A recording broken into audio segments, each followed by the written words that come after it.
पण त्या काळामध्ये स्त्रियांवर अनेक सामाजिक बंधनं लादली गेली आणि त्यामुळे त्यांचं स्वातंत्र्य बंदिस्त केलं गेलं. त्यामुळे स्त्रीचं कर्तृत्वही चूल आणि मूल इतपतच मर्यादित राहिलं. पण अशा या पुरुषप्रधान संस्कृतीमध्ये समाज प्रबोधनाचं अत्यंत अवघड आणि आव्हानात्मक काम या स्त्री संतांनी केलं.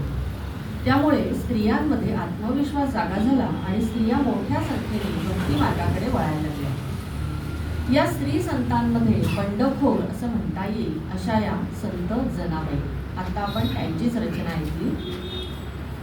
जनाबाई म्हणतात, डोईचा पदर आला खांद्यावरी, डोईचा पदर आला खांद्यावरी, भरल्या बाजारी जाईन मी, हाती घेऊन टाळ खांद्यावरी विणा, हाती घेऊन टाळ खांद्यावरी विणा, आता मज मना कोण करी. संत नामदेव महाराज ज्यावेळी धर्माच्या प्रसारासाठी उत्तर भारतामध्ये होते त्यावेळेला पंढरपुरामध्ये संपूर्ण चळवळीचं नेतृत्व हे जनाबाईंकडे होतं. किती मोठं धाडस असेल त्यांच्याकडे की त्या काळामध्ये जिथे स्त्रिया घराच्या बाहेरही पडत नव्हत्या अशा वेळेला एखाद्या चळवळीचं नेतृत्व करणं. आणि म्हणूनच त्यांच्यासाठी बंडखोर हा शब्द मला समर्पक वाटतो. कार्यक्रमात पुढे जाऊया. जात्यावरच्या ओव्या हे आपलं एक अतिशय समृद्ध लोकसाहित्य आहे. लयबद्ध तालासुरात बायका या ओव्यांमधून स्वतःच्या वेगवेगळ्या भावना, राग, आनंद, दुःख असं सगळं एकमेकींना सांगायच्या.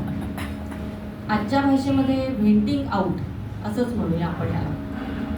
या ओव्यांना एक विशिष्ट चाल असते आणि ती जात्याच्या फिरण्याच्या तालाशी जुळलेली असते. आता आपण जनाबाईंची जी ओवी ऐकणार आहोत त्याची एक छोटीशी गोष्ट पटकन सांगते आणि मग आपण पुढे जाऊया. नामदेव महाराजांची मुलं आता मोठी झाली होती. त्यामुळे त्यांच्या लग्नाचा विचार व्हायला हवा असं सगळ्यांना घरामध्ये वाटत होतं. पण नामदेव महाराज काही संसारामध्ये लक्ष घालायला तयार नव्हते. ते आपले विठू नामामध्ये दंग झालेले होते. त्यांची बायको राजाई आणि त्यांची आई गोणाई दोघींचीही त्यावरून चिडचिड झालेली होती. आणि त्याच वेळेला जनाबाई आतल्या खोलीत बसून जात्यावर पीठ दळत होत्या आणि तोंडाने सुरेख ओवी रचत गात होत्या. त्यांचं ते गोड गळ्यातलं गाणं ऐकून नामदेवांच्या आईचा म्हणजे गोणाईचा राग कुठल्या कुठे पळून गेला आणि त्याही जनाबाईंच्या सुरात सूर मिसळून गाऊ लागल्या.